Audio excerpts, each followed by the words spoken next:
Welcome to Crucible Radio. This week, Deej has been changing things up. He's calling it something different, but there's a lot of information about the Crucible. Really causing some trouble in people's eyes.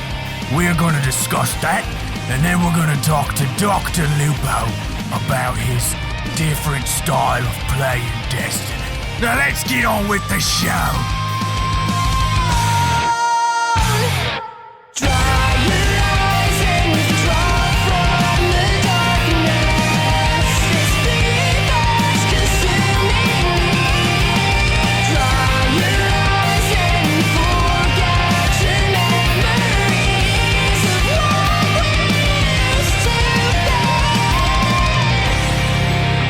Welcome to Crucible Radio, the podcast for all things Destiny PvP. Audience, you should know we've been trying to just say hello to each other in a circle for about 5 minutes now. It's not happening. We're just doing This is the hello. intro. This is it. But it's Crucible Radio, like you said, the show for all things Destiny, PvP, and what a week. What a week. The new Bungie weekly updates call something different this time. Oh, Swain, you're a good example for all of us. I'm pulling it back. Now it's This Week at Bungie, the old weekly twab. The old twab. Twab. Is it twab or twab? Twab kind of sounds, actually twab sounds dirtier. Yeah. People would be offended if you called them either of those, but whatever it's called, can we just call it Bungie Weekly Update from this point on out? Deej will correct you on Twitter. It's already happened. Fine. I've seen it. Fine. Well, I do This hate week getting at corrected. Bungie. This week at Bungie, they changed a whole bunch of stuff, and everyone lost their collective minds. But I'm really excited for it. Yeah. I think a lot of You people are. are excited. Maybe. I don't know.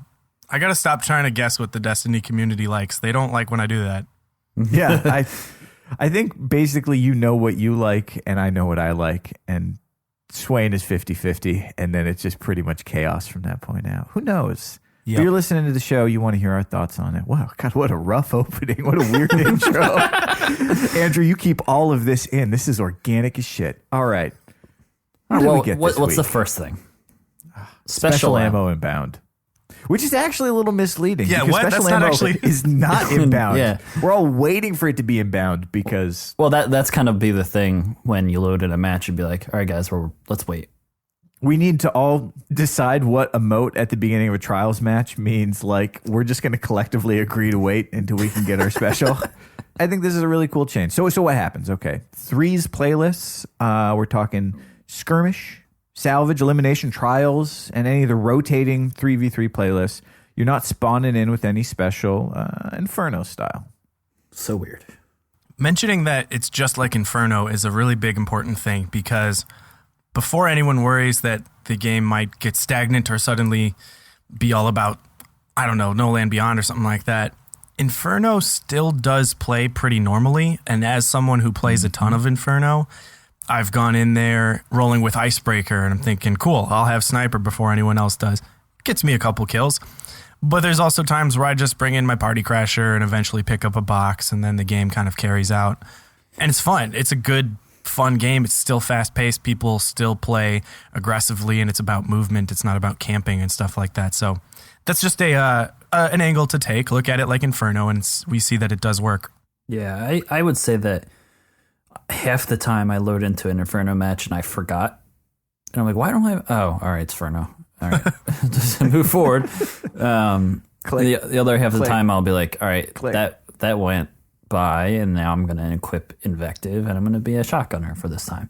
I'm worried. I'm a little worried that it's going to be a lot of Invective Icebreaker, but yeah, Well, we'll see. I hope not, because that'll massively skew the way things look. So I think you point out Invective and Icebreaker, but only one of those is a year 2 gun, right? So if we sort of focus on the trials scenario, yeah, okay, people are going to have shotgun ammo before anyone else on the map, but that's a little different than Sniper, right? Because you have to close the gap. And I feel like that still gives somebody who isn't using one of those and is using their primary weapon ample opportunity to pin you down before you're able to get all the way in the shotgun range. Or you can just take Icebreaker into trials and go for it. Better hit those headshots. If you run 320 and you equipped an icebreaker, it brings you down to 300. That seems reasonable, but it still does less damage, right? Like the gun itself, low light guns, they do less damage even if your overall light is. Yeah, I don't think you can res snipe. You can kill with a headshot.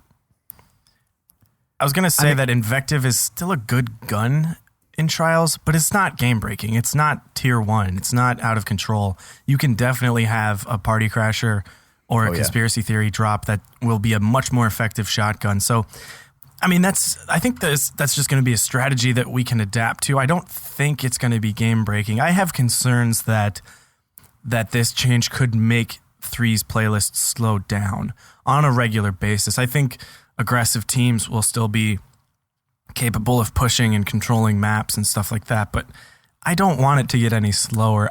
I just think that the counter to manipulating your special ammo at the start and hoping that you die to steal sidearm ammo and then give it to your sniper, all of that's one way to approach it. The other way would be to coordinate a push on the special closer to the other team and make sure you protect yours. I mean, that's just a different strategy to go about. I could see that happening, say, for example, Pantheon recently. You have the two obvious sides for special ammo by that sniper lane and then the one in the middle, which is easily contested. I could easily see a strategy where a good sniper says, let me guard this box back here. I'm going to stay safe. I'll get sniper ammo while two other players push up and just cover that other one in grenades. And then you can deny the special there. I think that's a valuable and efficient strategy. See, when I first read these changes, that's where I went. I didn't think, okay, Icebreaker, Invective, new meta. I was thinking, look, there's sort of a new component in the bigger picture game. I mean, winning an intense skirmish match when you're playing a good team is about so much more than just landing headshots over and over. I mean, you do have to do that, but there's this huge issue of positioning, and sometimes that positioning is just what are the better angles on the map? How can we get the higher ground? But when you're playing a team that is special weapon heavy and you're playing a map that has difficult or sort of dangerous to access special ammo, then not having any special to start with immediately puts a big objective on the map, even in a non-objective game mode, which is get some special. I don't know. That kind of sounds, at least for me, that kind of sounds fun. I like the way maps in skirmish can rotate. I like how you're pushing around the map, depending on what map it is. But to have this sort of added concern of locking down special, of paying attention to those timers, and really shutting another team out, that's something that can give you an advantage. It's not as easy as picking up both the heavies, and it's not as complete an advantage as picking up both the heavies. But it's something a smart team can use to push a game in their favor. My biggest concern is letting the game kind of snowball like it does after a heavy ammo drop in 3s. And we've talked last week and in the past about how we don't like playing with heavy in 3s, but it can really, really, really snowball the match where one person has a heavy machine gun until the next box drops, and then it's game over already. And I think that can happen on a smaller scale, but also we're not geared mentally right now strategically to protect those boxes because we're used to just having endless special ammo. So that's my only concern, is that it lets one team just sort of say like, well, we won that first round, we got all the boxes, and there's no way you're coming back. But I'm not too worried about that. That's just my only concern. An aggressive team in Trials could definitely completely deny another team of special ammo. Like, if you have two people that just rush people that are hanging back waiting for special, and you just wipe the team with before the timer comes up for special ammo, and like that last guy just hangs back and grabs special ammo, all of a sudden your best sniper, like the only sniper on the map, the best one, has sniper ammo and everybody else doesn't. That could snowball. That could snowball into more kills, and then supers quicker, and we'll see. I think to counter that, it's got to be coordination, right? I mean, we have to have two-man pushes where we say 1, 2, 3, go. And that doesn't happen a lot except at the most elite levels where people just have that flow with their teammates. But that's going to come into play if you are in this situation in a couple weeks where you didn't get any of those special boxes, you need to get with your teammates and say, we got to get this guy. And that's just the only way you'll survive is to coordinate. Yeah, it's a matter of, we'll see how it plays. It's hard to comment on how it'll all, run around and how everything plays out without even having it currently. And they did not take it out of sixes, which I think is a great decision because sixes is about chaos and fun, and you can still jump back in there and get those shotgun buckshot bruisers. So that's a very good call. I think it's probably interesting that we've been playing this game quite a bit because we kind of skipped over the most obvious effect of this special ammo change and went straight to the bigger picture metagame shifts, which is that people are going to be playing with their primaries more. Oh, yes. Which is probably worth discussing. What do you guys think about that? Well, I think it would immediately hinder some primaries in those playlists. So how do you mean? So, like, starting with the last word, you're immediately at a disadvantage at range. That's a good point. But at the same time, you can push with the last word. No, it's true. But, like, for, like, a big map, you're like, all right, well, that'll automatically get me to think, like, all right, maybe I should change to, like, a scout or a pulse rifle for this match. But someone that, like, is so attached to certain guns, it gets hard sometimes to switch it up. And I could see the maps varying and becoming a problem for certain people. That's really interesting. I guess I didn't think about that. That, one of the troubles with taking, let's say, a really high impact scout rifle into your average Crucible match is that odds are you're going to be going up against a lot of snipers, and it is tough to stare down a sniper in a 1v1 when you're holding a scout rifle, even the hardest hitting scout rifle. But at least for the first, 30 seconds of the match, you're going to be the most dangerous player at range for a little bit.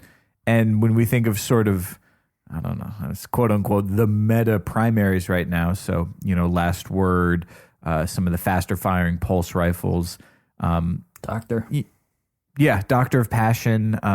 So all essentially pretty close range primaries. Without actually changing the balance at all, it does sort of shift it a little bit towards the longer range primaries when you can't just say, my sniper is going to cover everything outside of those closest ranges. Yeah. Shift it towards might be strong, but actually give them a shot.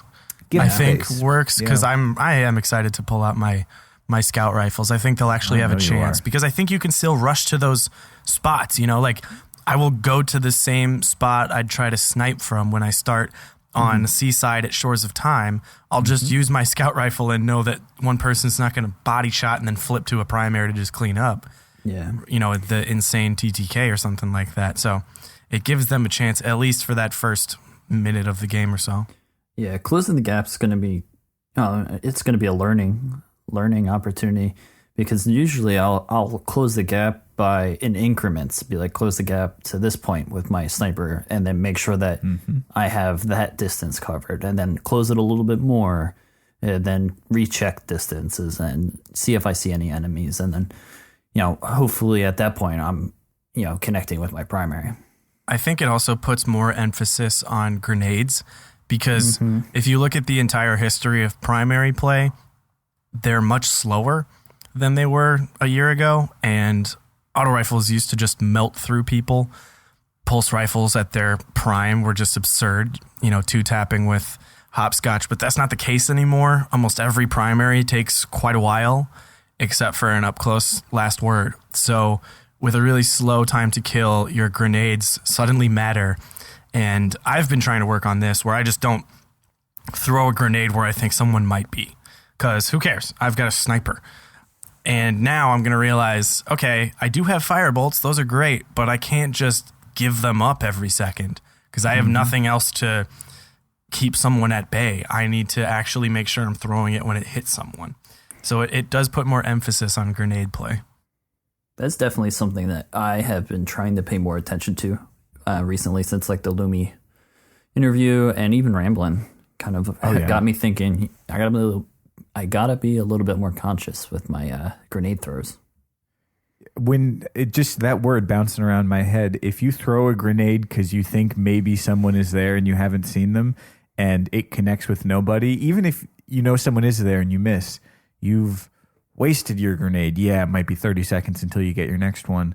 But when you're in a high pressure situation, that grenade does make the difference. I don't know. I have to say, overall, I'm really looking forward to this special ammo change. I think it's going to be, Swain, like you say, it's going to be a learning experience, and we're definitely going to see a bit of a shift. But I'm excited for it. But my montage clips. Oh, your montage clips. Your montage clips are featuring a lot of Icebreaker recently. Shush. Something tells me you'll be okay. Before anyone says, like, look at Bones, just use an Icebreaker because of the special ammo, I've been using it for the past 2 weeks, and it is my new favorite gun. Icebreaker you heard it hipster. here first. I think we've fallen in love with Icebreaker 3 times at this point and then forgotten about it and then remembered again. But who's keeping track? So also, we've got the Freelance playlists. What are those? Ooh. Freelance 6v6 and Freelance 3v3 are mixed mode playlists. So I'm guessing we're talking both Control and Clash, both Skirmish and Salvage. And some Rift. That are only accessible by solo players. No fire teams allowed. I got to admit, this is sounding okay. Although I can only imagine the chaos that is a regularly 6v6 Freelance Rift matchup. It's got to hope for the best. But the reality is I tend to play a little bit earlier in the day than most of my Destiny friends. And solo for me is a reality. And if I'm going up against a fire team, it's a disadvantage. So to be able to have solo just be solo, I think is a cool option. I think it's also, you kind of play a little bit differently. Your priorities are a little bit differently. And I think people will be sort of surprisingly stretched in a way when they know that there's no fire teams coordinating that they have to work against. I apologize to all the solo players who were upset about Rift, and I said, well, just find a team. I do understand the appeal of playing solo and do quite often. There's plenty of times where I just turn off my phone and ignore things and just play by myself in the Crucible for a little bit. And I am definitely going to take advantage of that in the Freelance playlists because, it just makes sense. It seems a little more balanced. I'm hoping with the patch comes a little bit of wiggle room in the Crucible UI. Not when you go to pick your playlists. It's very limited at the moment. You're always wanting there's no Inferno this week. What the hell? Or it's Mayhem is the featured playlist, or when it's Iron Banner, one of them disappears for the week. I'm hoping they wiggle a little bit more room in there for more playlists, at least if they're going to put another one like Freelance in it. Yeah, I will say it is Inferno Rumble this week, and they could just leave that one in permanently if they want. It's so good. Yeah. So in this update, we're also going over once again the changes to matchmaking that has been happening since Iron Banner. I've noticed good results and some still bad results. I was playing last night and saw some terrible lag, but also felt more comfortable just kind of messing around and not being forced to pull out Thorn to do well, which I do appreciate. Shocking to hear. But, I just wanted to use some auto rifles in Plan C, and I had a great time just messing around in Control and not feeling like the entire team was better than me. Otherwise, there's some new fixes to lag coming up and netcode, which I do not understand, but they look good. I feel like I can just go ahead and tell the world this.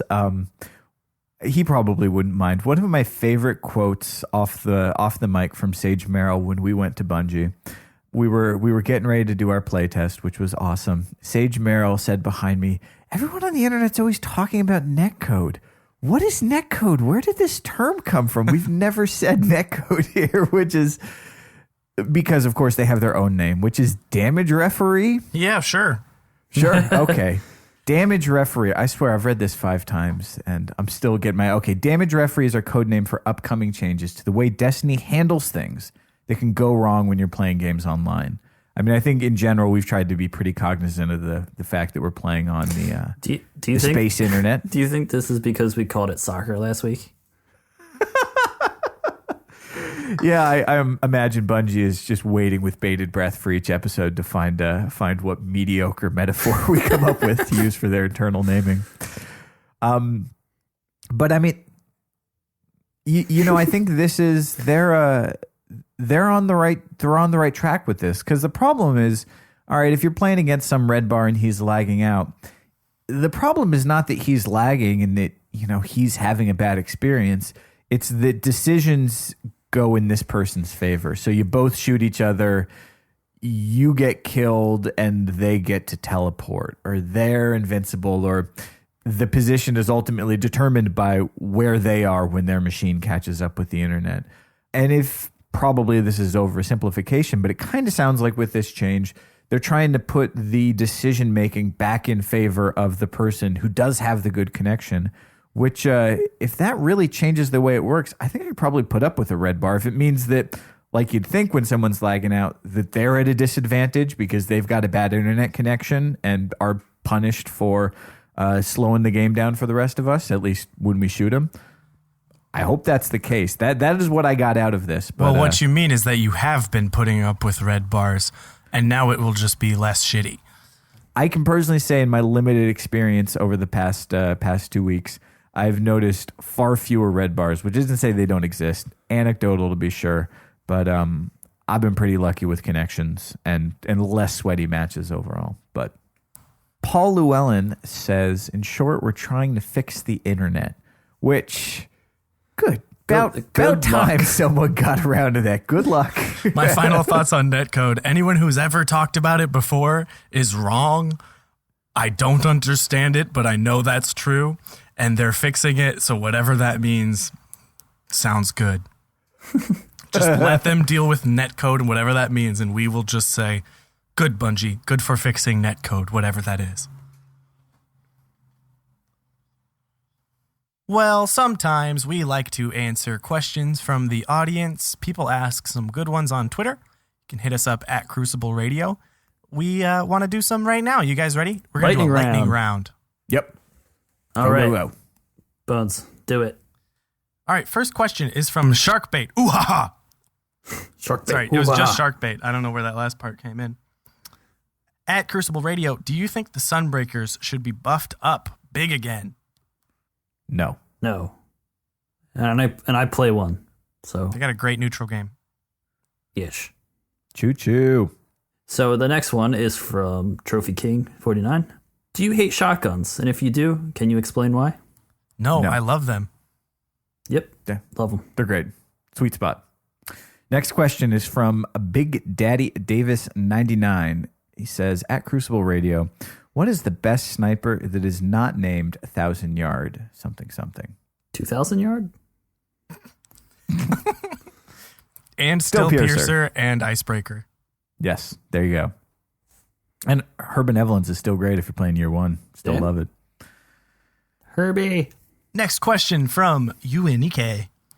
At Crucible Radio, how would you recommend giving friends constructive criticism about improving their Crucible play?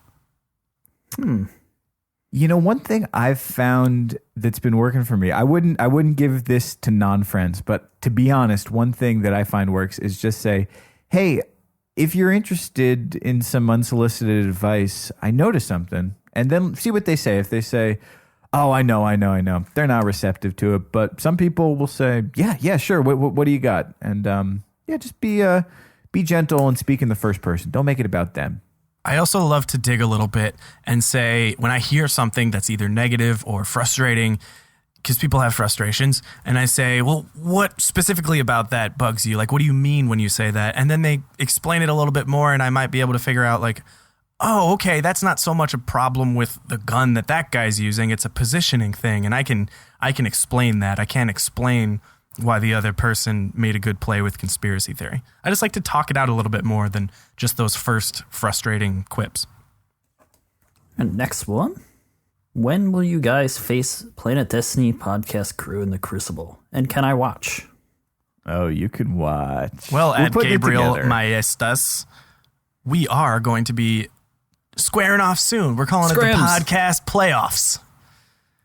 It'll happen in the next couple weeks. Birds is back in town. Just keep an eye out on the podcast and on Twitter. we'll probably let you guys know. Next question comes from @Avi2NN. Crucible Radio, cake or cookies? Cookies. Both. Cookies. Cookies. Who's got time for cake these days? Dude, have you... I love cake.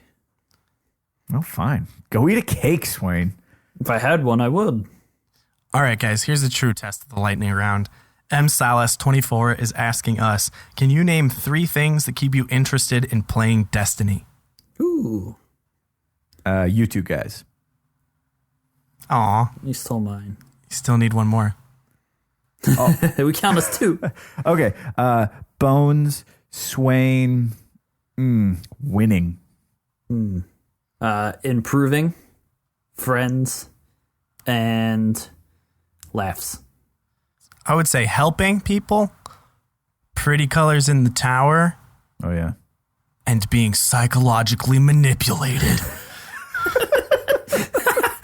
The sound when you get a sniper headshot. Dude, that's a killer sound. The best. And memes. Memes. That's what keeps me playing. All right, Swain, you're up. All right, next one by Chimeric Notion. Is a scuff controller a good investment for someone used to a regular one? As someone who really wants to get good with Twilight Garrison? It's not necessary. Is it a good investment? Worth every penny. For me, it's not so much about the paddles as having like the built-in sticks. I got the medium concave on the left and the tall domed on the right, and I just can't play with another controller. It just feels so good. If you can afford it, I'd say absolutely worth the money. Not necessary, though. Alternatively, a good $15 investment is a set of Control Freaks. It's what I use, and they have really helped. But you said they get good with Twilight Garrison. No, I mean, you can play with your button layout if you don't want to buy a scuff controller. It's definitely not worth like, oh, I just want to use Twilight Garrison better. Let me spend $200 on a controller. Maybe just play with your buttons a little bit more. See if you can move them around. Oh, yeah. You're supposed to be clicking the buttons, guys. I maybe we haven't covered that on the show, but you press those and it makes the guns shoot. Try it. You click them real good. Next question comes from EEC Gray at Crucible Radio. What's the best snack to eat when playing Trials? White cheddar Cheez-Its. I've been eating Chester's puff corn. That's good. You guys are children. What do you eat? Pepperoni? No, I don't really eat snacks when I'm playing Trials. I like drink coffee and feel intense emotions. Rest in pepperoni. My name's Alex J. Birds, and I drink coffee while I play. This message has been sponsored by Alex J. Birds. Next question. At Blink Brack, is there any advice you would give someone who is a hothead like me to get better at Crucible without raging? I don't need to give this advice. Don't ask me. Yeah. You are probably actually best equipped to give this advice because you seem a little bit cooler these days.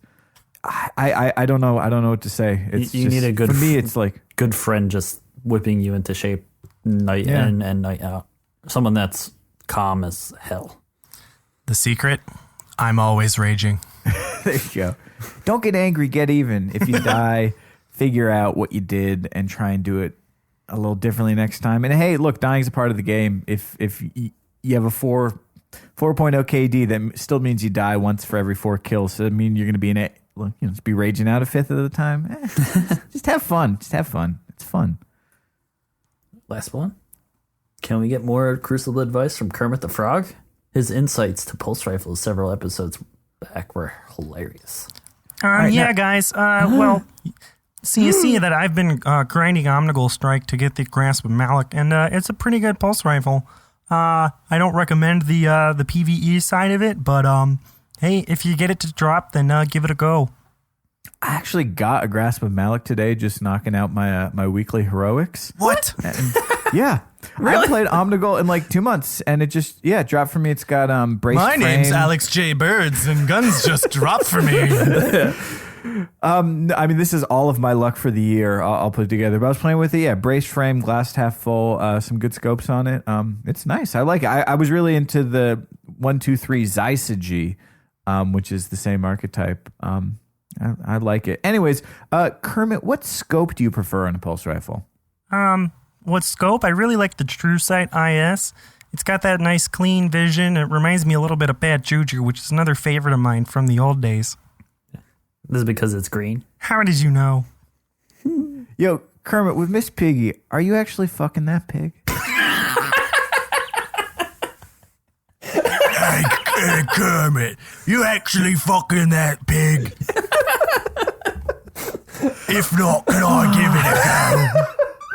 Oh, I don't know what's happening, but it is falling apart here at Crucible Radio. Are we good? This question is from @Crucible Radio. Crucible Radio asks, @Crucible Radio, can we get Dr. Lupo on this show? He seems pretty cool. Wait a minute. Done and done. That's us. And done. Let's prove it in 30 seconds after a nice little musical break. Here we go.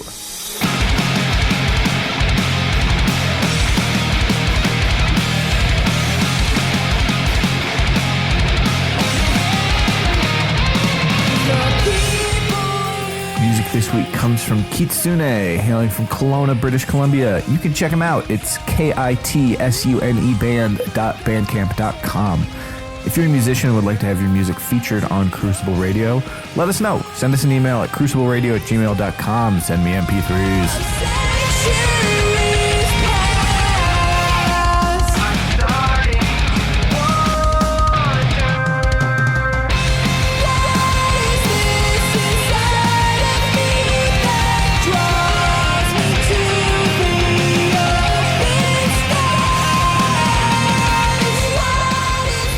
All right, well, joining us on the show this week, it's the real deal. We've got a real live doctor of passion, Dr. Lupo, joining us on the show. He's a streamer. He can carry you to the lighthouse if need be, and a fun player to watch. Dr. Lupo, thank you for joining us. Absolutely, guys. Thank you for having me. I appreciate it. Hello.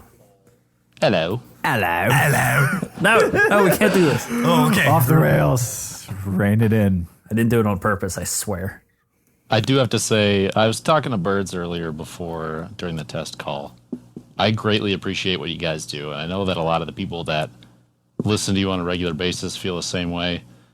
You're a shining lighthouse beacon. See what I did there? I know, sorry. No, you guys are seriously a great resource for the community, and it is extremely cool what you do. So I know Bones whispered me earlier and said that you guys totally suck, but don't listen to him. I think you guys are great. No, it's true. He said like nice things to me on the test call for a while. I was deeply uncomfortable, but thank you. I'm learning how to Forget take all of compliment. those things I said. They're totally lies. Totally There lies. we go. There we go. Well, this isn't about us. This is about you. We want to learn where did this Dr. Lupo come from? How did you get in the first person shooters? How'd you get into Destiny? So I have 3 older brothers, and since we were little, we've been playing video games. I think the NES, and since then, actually, we spent the longest time, my household being a Nintendo household. NES, the Super NES, and then the Nintendo 64, GameCube. We got them all, and we did not branch out from that until it had to be the PlayStation 1. I think the first FPS I played pretty intensely, granted I had to have been 8, 9, 10 years old, was GoldenEye. And I think that was first for a lot of people. Man, my circle strafe with the C buttons, you remember that thing? That wicked trident controller that you felt like you could stab somebody with? That was, that was good stuff. And I got pretty good at that. And people are I know somebody out there is saying, man, I was the best with dual clobs. Yeah, you probably were. And it's really scary that you can admit that because everyone hated those guns so much. They were terrible. But GoldenEye was what started it, I think. And since then, I mean, I have played a lot of first-person shooters. I played Halo 1 quite a bit. I know there's a lot of people that would be like, oh, yeah, Halo 1. I played Halo 2 like it was my religion. On the other side of things, I was also a PC FPS player quite a bit. I spent more time, I think, on the PC side playing Battlefield, specifically Bad Company 2, Battlefield 3, Battlefield 4. I've put hundreds and hundreds of hours into Borderlands and Borderlands 2. Been there. So you got some chops, and then Destiny comes along. I've been told that. And he's humble too, ladies. Yeah, I'll stop him. No, I've been playing since the beta. and I started out. I played with default controller. I played 5 cents. Always vibration off. Oh man, if you turn vibration on and you get shot, if you're trying to counter somebody, it gets so frustrating when it shakes in your hand. Can't do that. But I found the beta was like the golden age of discovering fancy new ways to kill your opponent. I spent a full like 8 hours on Shores of Time slide knifing people, and I would get hate mail, and they're like, "How are you doing that?" Like no one knew about sliding yet. And it felt like every single game I went to, I was like, I'm just going to slide up. You don't even know how close I can get to you. You have no idea where I am. And just chuck the knives. They felt like they would just seek people's faces. It was great. It was pretty crazy to see how a new mechanic like slide in a game brought to you by Bungie, the people that have delivered the stand and shoot for so long, Halo, that it just threw people off. And so you could take advantage of it and work people with it. It was great. Oh man, the beginnings of Destiny. Lots of great memories there. Things that no one knew about. Yeah. Oh yeah. What sort of transition did you like have for streaming? Did you always stream like those other games you were talking about, or was it Destiny like at first? No, twitch.tv/Dr. Lupo. Hey, look, plugging it. Hey, Originally we started as yeah, it started as a way for me to show like my brother and a couple friends some stupid stuff I was doing in Diablo 3 at the time. And so I made the channel just as like a, hey, I'm going to stream here. Do you want to see this stupid thing I'm doing? And they're like, yeah, sure. And that was the entire purpose of creating a stream initially. Now, I only ever had 10 followers because it was all people that knew. It was like my close real life friends. So they would pull it up if I was doing something stupid, because I would text them and say, "Hey, come look at my stream. Look at this dumb thing that I'm doing." Hold my beer. Basically, back when Critical Mass Wizard would give you carpal tunnel. I don't know if you guys played Diablo at all, but it sounded like there was gunfire in the background because it was bad. But I started streaming because of that. But that wasn't really. I mean, that's not what people would consider trying to stream to people and to gather viewers. I was just doing it as a medium to interact with my brothers and my friends. I only ever really picked up the Twitch thing as it is now when my buddy and I started doing Trials runs. The Trials of Osiris came out. We were extremely excited. Oh, God. Changed all of our lives. It has changed the face of this game in a pretty big way. And in my opinion, maybe one of the best ways, because it has brought out the competitive spirit of a lot of people that I know for the better, because they want to improve their gameplay, they want to improve their communication, their team cohesion, even just straight up gun skill changes, positioning, as some people call it, angles. That kind of thing has really improved by a wide margin, I think, because Trials promotes a really competitive spirit in a lot of people, which is very cool. So we talked to Ramblin' a couple weeks ago, and as we all know, he's the king of playing smart when you're outnumbered. You're doing a lot of Trials carries, and that's really the same kind of situation. You know, you've got someone on your team who maybe you can't rely on to be 100% positioned correctly to be hitting all those shots. So if you're going into a situation where you know that you're 2v3 or even 1v3, what's going through your head when you're trying to pull out that victory? Shit. Don't hit me. Don't hit me. Don't hit me. That sounds familiar. It's a little bit of that. And one thing I've heard quite a bit from people that watch the stream, or maybe watch Ramblin' stream, or any of us that do this kind of thing that help people go to Lighthouse, and we have to put ourselves in those kind of situations, is how do you stay calm? How do you not freak out? And how are you still able to communicate in what is probably one of the highest stress situations outside of, I think, maybe like a sweat tournament or something like that? How can you stay level-headed? And to me, I always kind of remind myself a couple things. One, it's just a game. If I lose, what happens? Nothing. I re-queue, we go again.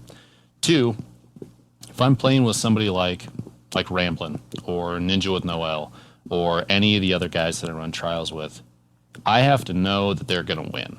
I don't have to think they're going to win. I have to know they're going to win. So if it's them by themselves or me by myself, that mentality of no doubt. I know what's going to happen, and you just go through the motions. When it's me doing it, I kind of do the same thing. I know that I can beat these kids. And I use kids loosely. I have people say, "Hey, why do you use the word kids?" It's just a phrase. But you kind of have to put yourself in a position where you know you can win. Take this map. This weekend's map is Burning Shrine. Love the map. Great map. Kind of plays out like a tic-tac-toe puzzle a little bit because, I've never really thought of it that way. But yeah, look at 3 X's in a row. Yeah, look at the map on the top down. You have kind of 3 positions on the outside, 3 positions in the middle, and 3 positions on the inside.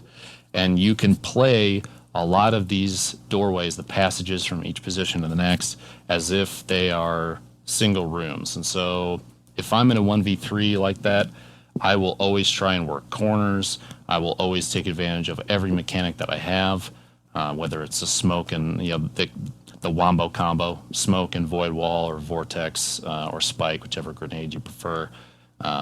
Maybe getting a pick and working the res in trials is a super big thing because you can turn certain locations, certain positions into honeypots. You get a good snipe on somebody in the middle of the by B pillar. You can just kind of work that from the outside because people will instinctively try to pick their teammates up if they don't anticipate what's coming their way. So you can cover those kind of things. And honestly, a little bit of it is luck. And I know a lot of people will say, but you probably get super lucky. You're right. I totally do. And some of the shit that just gets pulled off makes me go crazy inside. And I'll tell you, up until the very moment I know that I have a round clutched, it's just super serious. I'm very calm and just, working through the math of everything that needs to happen. You go through your checklist of, okay, I killed this guy, now I need to be here. I'm low health, so I need to get behind cover. My smoke is about to be up in 3 seconds, so I can smoke the res, and then go to this angle, and I know that he can't see me because I know the guy is in on this position at rotator, blah, blah, blah, blah. And then as soon as everything plays out, and if I manage to clutch the round, inside I'm like, yes, how did I do that? Because I won't even remember half the plays that happen in the middle of it. It's actually a pretty cool experience to go through that mentally, because when everything's said and done, I oftentimes will not remember exactly what happened because it happens so fast. You just kind of let things flow, and whatever comes out on the other side, you hope is a triple kill or something crazy like that, right? You're telling me I do math while I play Destiny? I know. It makes you sad. That's not what I signed up for. That mindset you talk about, give me some advice. I mean, as fans of the show know, I'm traveling for work all the time, and I'll go a stretch where I can't play Destiny for a week. I come back, and it's like I'm kind of going through the motions. It kind of feels right, but I can't get to that place in my head where it's just, I'm completely in the moment, and I'm just thinking in terms of the narrative of who's doing what do I need to do, what has to happen. If you're feeling kind of far away from that, how do you get there so you're ready to, finish out a lighthouse trip? It's kind of like going through a tune-up process with a car, we'll say. They do your 14-point checkup when you bring your car in, and they charge you way too much for it every single time, but you keep going to the same place because you're lazy. Wait, what? Am I talking about myself? No. Oddly specific metaphor. It's strange, right? Please, go on. So when if I have a day, and this happens especially at the beginning of each day on the weekend when we're about to start doing trials, I'll do warm-up games, and I have a checklist that I go through mentally that maybe I think about, maybe I don't think about, maybe it's just subconscious, but things like, okay, am I remembering, first off, that I have Shade Step? Okay, I do in fact have Shade Step. Am I using Shade Step appropriately at corners, post snipe? If I'm trying to have a snipe out, am I snipe and then immediately Shade Stepping? Am I Shade Stepping over reses? Or if I know I'm being ADS'd, do I Shade Step to drop the aim assist from ADS? That kind of thing. I'll do those kind of, am I running the correct thought process to perform the operations as they need to be performed so that I don't get blapped in the face? And that kind of thing, like I said, it'll happen subconsciously sometimes. Am I always smoke and then nade for wombo combos? If I'm nade and then smoke, I know I'm making mistakes. Am I checking corners at head level with snipe? If I'm just kind of willy-nilly, then I'll I'll just remind myself, make sure you're checking head level, whatever position you're scoping at right now. Whether it's super fast or I'm hard scoping a position because I know there's a guy back there and the only way he's going to come out is this path. I need to know that I'm checking the right position every single time. So there's kind of it's a ritual of sorts. If I did talk to myself about everything I did wrong, I'd never shut up. Very annoying. Well, So I would love to talk about your sniping game a little bit more. Let's just we never talk about it these days, but let's go through the basics. What perks are you looking for in a good sniper, and what kind of gun appeals to you? My tendency is almost always towards short gaze, snapshot, or quick draw because I tend to quick scope. Both of those increase ADS speed. And hidden hand to kind of make the stick a little bit stickier. And then the last perk is going to be kind of a toss-up. Honestly, for the most part, I don't care because I haven't seen 1,000 yard with short gaze, snapshot, and hidden hand on it. So I'm very sad still. But if I got one with the power trio, my personal favorite power trio, I would take that regardless of what was at the end. Yeah, I actually was using a 1,000 yard with a view tac just to mess around with it, and I was streaming, and someone in my chat said, "What is that?" And they just had never seen that scope before. Oh man, There's I only can't two. tell you how many times I've seen that question before. It's one of the most asked questions when I stream. Is, Oh, yeah. what the heck is that thing? And there's a joke in there. Around when I first got it, Ninja and I were joking about it, and we called it an iPad. And so I've heard other people call it a Game Boy, so I call it a Game Boy Color that's stuck on blue sometimes. But it's the iPad. Oh man, that joke I don't think will ever get old. I'm always like, oh yeah, I listen to my iTunes while I'm sniping, check my email. I use Apple Maps to locate the heads of my enemies with it. Apple Well, Maps I mean, is terrible. I know, right? Why do you think I missed so many shots? There you go. Well, you express a preference for short gaze, but you're using a view tac. What do you like about view tac? Handling speed is extremely fast, whether you have quick draw or not. And mine, I'm lucky enough that it's got quick draw on it, my go-to. But even if it didn't have that, the handling speed is very fast. If you're running blade dance, obviously you get quick draw off of that, and it cuts the ADS time and handling speed. Your weapon ready time down even more. It's quick. I can't say that enough, and it does make for a blade dancer like feel when you're running Night Stalker and you body shot somebody and switch to my go-to Last Word. I used to run Hawk Moon when Last Word was kind of pushed into the ground. Man, I miss Hawk Moon. I just got to say that real quick. What a beautiful gun that got its wings clipped in such a sad, sad way. Rip. R.I.P. I'll miss you. So, A moment of silence for Hawkmoon. Pour one out. Another aspect of your game that we're all jealous of is something that, comes a lot when you're dead. So I don't know. Are you dead a lot that you get the chance to do callouts so often? That first Ramblin' video that blew up where it was Bannerfall. Oh, and man. He's just dancing around the map. But look, Ramblin' is amazing, but that video would not have happened had it not been for just like these cool, calm, collected callouts. How do you keep that going? How do you pull that off? I laugh when I watch that video now. There's the number of comments that are, is that guy an air traffic controller? Does he work for NASA? Is he in the military? Nope. I'm an IT nerd, guys. Sorry. I'm kind of disappointed to find out you're not a real doctor, to be honest. What? We can get. Listen, I gotta go. I'll catch you guys. Get out. No, the call outs thing, the communication. It's funny when you get into like I said before. I knew Ramblin' was going to win that round. He had to get 9 kills to do it, but going into it, you have to know, otherwise things are going to fall apart. And so if I'm dead, and even at the beginning of that clip, you can hear me say something about just throwing my lives away because I'm just running out into open, stupid lanes. But the benefit to that is I get to ghost for the remainder of the game, and as big of a detriment as it can be in trials, our other teammate was dead as well. So I had 3 vantage points: my ghost, the Sherpie's ghost, and Ramblin'. to monitor the situation from. And so when we go into something like that where I need to start communicating positioning, you have to remember that your teammate can only see what he can see. You can see everything else, and depending on the position of the ghosts, you have such a wide field of view of the map, especially on Bannerfall. The map outside by Mohawk is so open. You have the tree area and the little boxes underneath each snipe ledge. You've got even vision into both sides lobbies if you're in the right, if your ghost is in the right position. Granted, I don't think there's any right position to die in. You got to try and stay alive. But I was lucky enough that I had those kind of locations that I could view.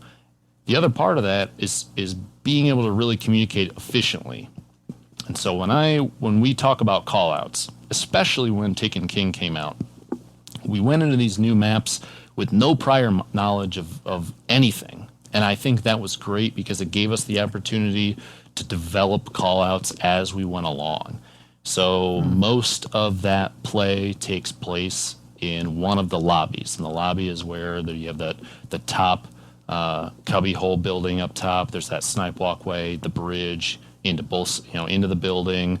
You've got the doorway from outside by Mohawk. You've got top window and the doorway below it. You have the boxes in the lobby. There's all these positions that you can get really specific with. And the biggest piece of that is efficiency. You'll notice at no point are we ever doing callouts that are more than maybe 3 syllables tops. You got to get the communication as fast as possible, as efficient as you can, without saying things like, oh my God, he's on top of you. That doesn't really say much. Or right there, look out. That doesn't help me. Telling people, someone like Ramblin', especially, oh man, I think in that clip there was a shot that he pulled where I counted the time before the guy got into top window, and he just flicked over, popped the dude in the face right when I said that he was there, and just went about his business. That kind of thing will help in such a huge way. And I have to tell you, it's kind of just a flow, an open stream of consciousness as far as those kind of things go. It's hard to teach that, I think. You just have to know. You have to know the positions on the map. You have to just practice it. I think maybe a good way to go through it is to watch replays of other people playing and just try the callouts by yourself and just practice them. We haven't had the opportunity or the need to do that because, let's face it, we play way too damn much, right? I mean, I think I have like 3,000 hours in this freaking game. And the content, as some people will say, has been stale for a long time. But I just love the way that the game engine, the way it plays, the way that team cohesion plays so well together.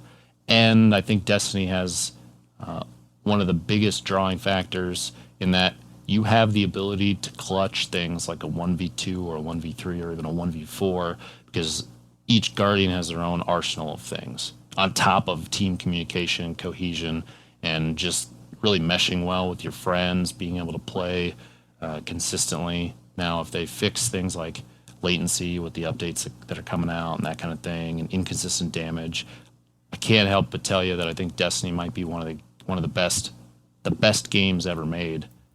They just have to really go for it. It being like, the resolution of some of these big issues.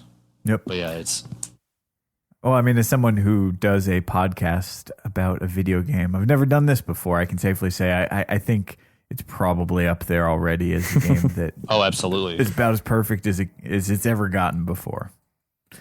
All right. Well, there's one issue I wanted to bring up, and you've been dropping some hints. You've got a background as a PC gamer. You mentioned a lot of Battlefield, and you've also talked a little bit about peripherals. I was thinking about this. I think I'm going to tell just a very quick story. The first time I ever interacted with you was on a little place called Crucible Playbook.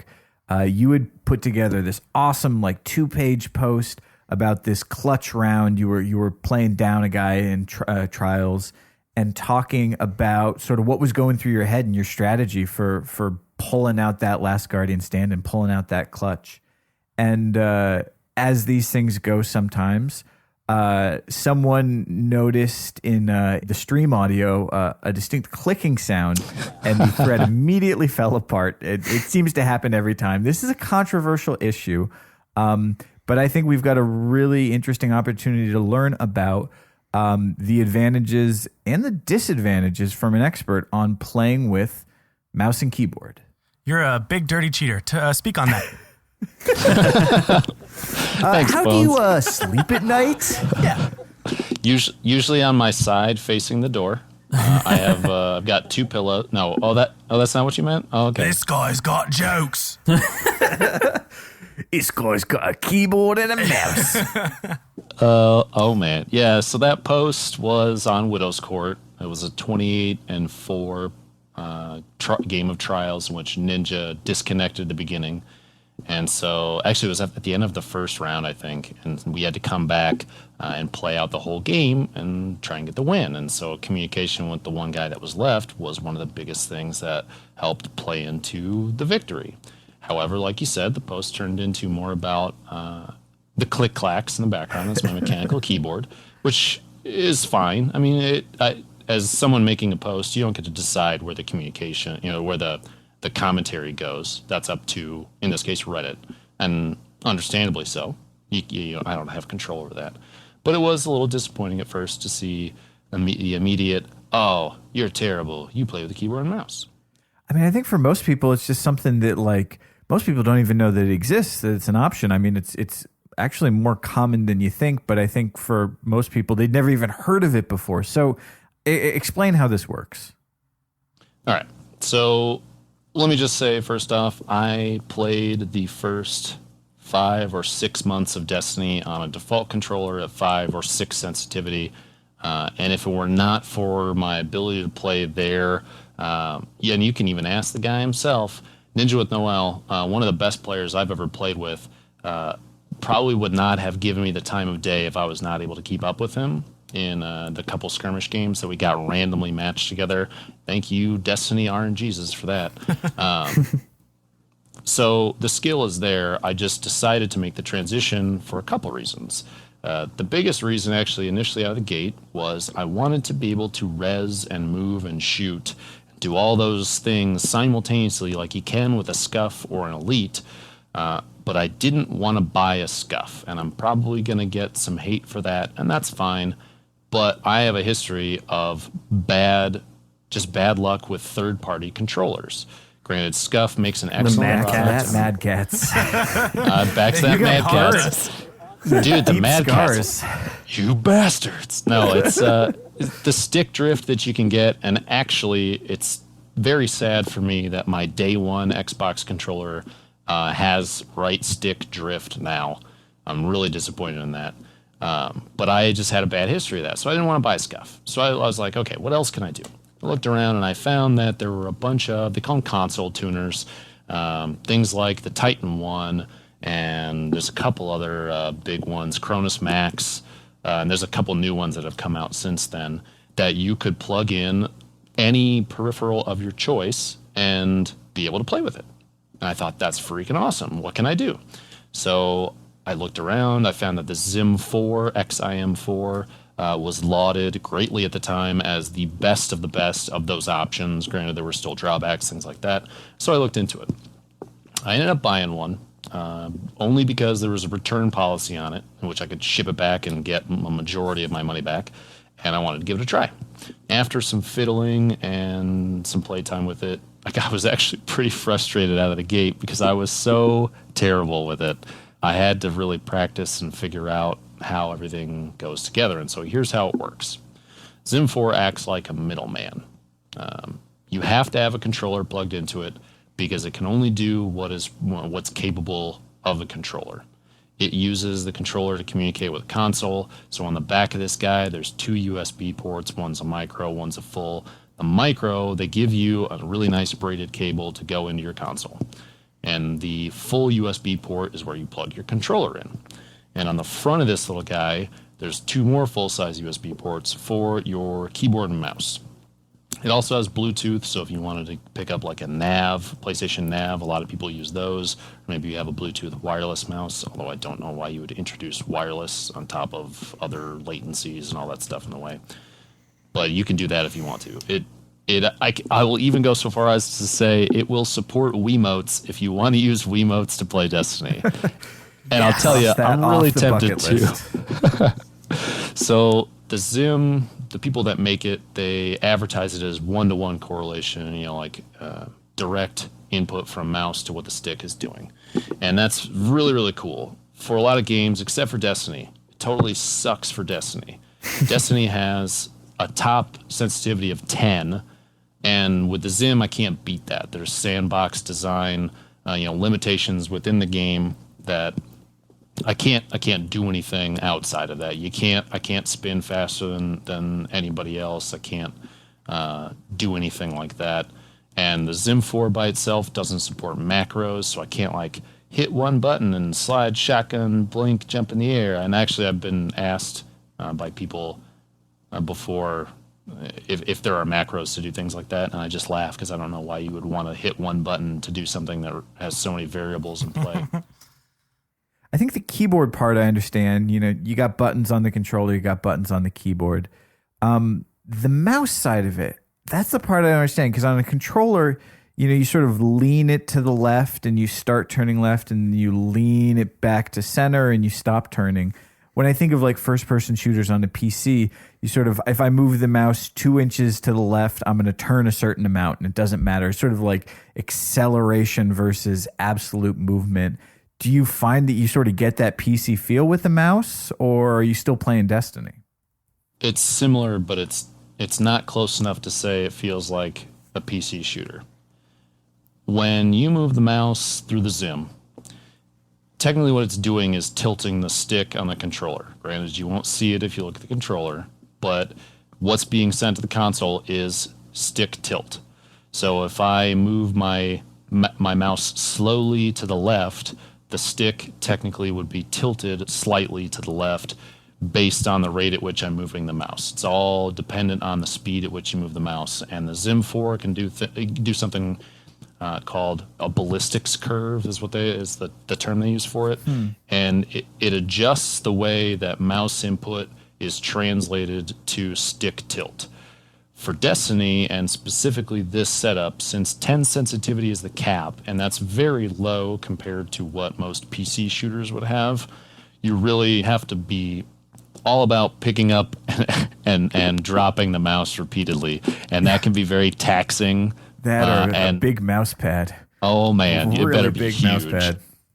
So ballistics curves is how you fix that, and it can be rough to play with. For me, I have technically 4 ballistics curves I play off of. One is just hip fire, and I would say that's roughly a 7 sensitivity with a ballistics curve that if I move fast enough, it gets to full stick tilt faster than I would if the ballistics curve were flat. Does that make any sense? I think so. So you still have the same mechanics. Oh yeah, that you would with a mouse, but you've got to play with the acceleration, with the sensitivity of it, regardless. Yeah, it doesn't feel like a PC shooter at first. Once you get used to it, it feels pretty good if you're a longtime PC shooter player, but it's never going to be exactly the same. There are mechanics in Destiny 2, like aim assist, that will throw you off because PC shooters traditionally don't have a huge, if any, aim assist, and that can be cumbersome for someone that is very, very used to playing a PC shooter. So, do you think, obviously, if you're more comfortable with PC shooters, you've got some advantage there, right? It feels more natural. You're able to tap into those skills. But, you just mentioned with the aim assist, if you're not prepared for that, that can be a little bit jarring. Do you think there are there other disadvantages to it? Close-up play with a shotgun is one of the most painful experiences of my life. Having to pick up and drag your mouse repeatedly, it can be a huge pain. You get used to it, and I'm decent with a shotgun now. But I've always preferred sniping. Even when I was on sticks, I have an Elite that is a lot of fun to play on. One of the best controllers I've ever owned. But shotgun play, whether it was on sticks or the keyboard and mouse, has always just baffled me. I don't know why I can't grasp it. It's just something that eludes me. But close-up play, unless you're very used to shifting or changing sensitivity profiles, changing ballistics curves really often, you're going to get outplayed in hand-to-hand combat, the close-up shotgun sliding and shade stepping all over the place, it can be a real pain. So what it sounds like from all of this is that, it doesn't come down to an advantage or a huge disadvantage, but it's just sort of your preference just as a gamer, what you're comfortable with and what you're useful with or what you're used to. My experience has always been largely that whatever you spend the most time getting very good at is what you're going to be very good at. All right, but let's go to the other side. I mean, we'd be pretending if we said that there wasn't some controversy around this. I mean, it's definitely a topic that gets people heated. I think there are clearly advantages and disadvantages, but let me just ask this. Do you think mouse and keyboard, or I don't know, even scuffs or control freaks, what about like in a tournament setting? Do you think that's something that's okay? And if that's what someone shows up with, then, that's their preference, they should go with it? Or is there something to like the purity of a controller that you think is quote unquote more fair? Where do you stand on it in that sense? There's a lot of opinion on both sides, and I think everybody's entitled to their own opinion. Mine is such that whatever you're most comfortable playing with, because Destiny is not a very rigorous, rule-based, everything's very super structured, MLG, everything, that kind of thing going on. I don't have an issue with it. I've played against other people now that have come out and said, yeah, I play with a keyboard and mouse, just like Dr. Lupo. I played against those players, and for me, it doesn't feel any different than playing against another top-tier player on sticks. I've played sweats against a large portion of what the PvP community would consider the best players. Not a single one of them has ever had a real issue with me playing on my setup. In fact, a lot of them praise my snipes. Even someone like Pashi has said openly that he's very impressed by what I'm able to do on this input setup. Not that makes it right or wrong. Let's not take it that way. But I've heard a lot of positive feedback. Pashi said it. Oh, God. I've heard a lot of positive feedback. You bastards. Well, you mentioned those tournaments, and I know that there's a couple more tournaments looming in the future. Are you planning on participating in some of these events coming up? Well, today Ninja picked up his PS4. And Ramblin' and I actually ran a pair of trials cards earlier this afternoon to knock out our first flawless runs on PS4. I know. It was a long time coming. We put a lot of work in. We'll be playing the next Far Games tourney on both sides, PS4 and Xbox One, as Dr. Ninja Ram yet again. So the same trio of players will be representing both consoles this time around. Awesome. Well, if people want to watch you guys compete and they want to see you clack away, where can they find you on the space webs? Twitch.tv/Dr. Lupo. You can also find me on Twitter, twitter.com/thetrialstrain. It's the term we coined for running people to Lighthouse. I know, very ridiculous, but also very funny. There's lots of train jokes and just so yeah, exactly. So either one of those places. I've got a YouTube channel, but pretty much all that is just Twitch highlights, and that's all. So, all right. Well, thank you for coming on, Doctor. Yeah, of course. The Doctor. And, if anybody ever has any questions about any of this stuff, whether it is the call-outs or the click-clacks in the background, I'm an open book about it. I don't try and hide it. I don't try and do anything like that. It's actually pretty funny. Since I started streaming, more and more people that play keyboard and mouse have come out of the woodwork. I've heard some very silly things, if you ask me, but some opinions. I've been told I'm extremely good at it. I've been told that I'm a horrible person. 20 years from now, you're going to be like running for the Senate, and someone's going to be like, is it true that in 2016 you were using mouse and keyboard on the PS4? Yes, that is true. I will not deny those allegations. I am not a crook. Well, Doctor, you've got my vote. Thanks for coming on the show. Thank you. Yeah, of course. Thanks for having me, guys. Seriously, very, very, I was very starstruck at first when Swain sent me the message, the whisper on Twitch. I was like, no freaking way. Are you serious? So It's very cool of you guys to have me on. Thank you very much. I appreciate it. Of course.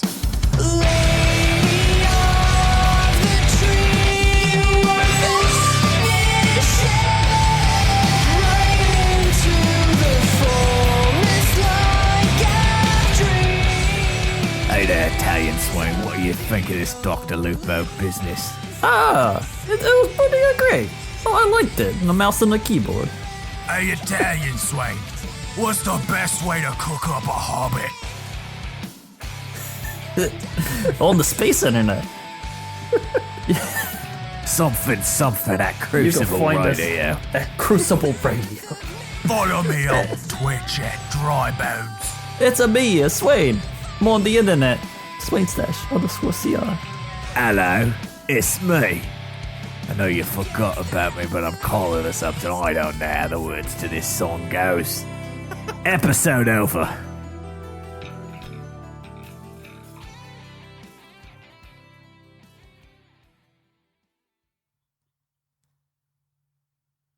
Hello, it's Binks. Me so wondering if after all these years you so like to me to go over everything. They so saying time's supposed to heal you, but me so not done much.